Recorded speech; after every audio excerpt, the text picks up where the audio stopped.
નમસ્કાર સાહેબ. હાજી નમસ્કાર. આપણે યુટ્યુબમાં મૂકતા હોઈએ એટલે પર્સનલ ઓળખાણ નહીં આપતા. અત્યારે હું એક પ્રસંગમાં બેઠો હતો અને મેસેજ જોતો હતો. તમારો એક શબ્દ મને ગમી ગયો કે ધર્મ પ્રમાણે મળતું હોય તો આપણે લેવું છે. એટલે તમને પ્રાયોરિટીમાં અત્યારે મેં ફોન કરવાનું નક્કી કર્યું કે હાલો આપણે ફોન કરીને સાંભળી લઉં એમ. ખૂબ આભાર સાહેબ. તમારા કેસની અંદર છે ને, જે તમે બે નોંધ બતાવી મને, તમારા નામ દાખલ થયા ને પછી જે હક કમી થયા, હવે જે વેચાણ થયું એ સમયે તમારી ઉંમર કેવડી હતી? 5, 7, 9 અને 12 ચાર સગીર. હા, 4 સગીર હતા. એ દસ્તાવેજ થયો 11 તારીખે. હા, 11/5/82. બરોબર છે.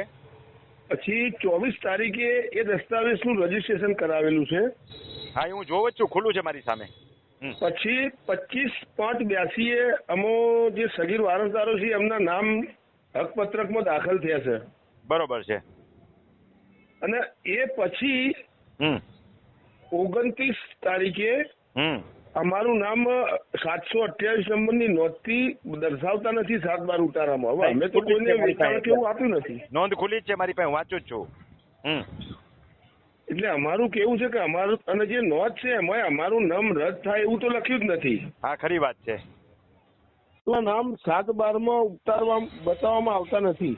તમારે છે ને એના સાધનિક કાગળ કઢાવો, એની સામે જે લખેલા છે ને, એટલે સાધનિક કાગળ તમે જે જરૂર હોય કઈ તો લગભગ મારી પાસે મોટા ભાગનું પડ્યું છે. નહીં હોય તો 2 દિવસમાં કાઢીને મૂકી દઈશ. એ બંને નોંધ જે છે ને નોંધના કાગળો, હા, એના સાધનિક કાગળ કહેવાય. 10 મિનિટમાં આપી દઉં સાહેબ. તલાટી મંત્રી પાસેથી મળે એ મને પીડીએફ મોકલો એટલે જોઈ દઉં. હા, મેં 2-4 દિવસ પહેલા જ કઢાવ્યા છે.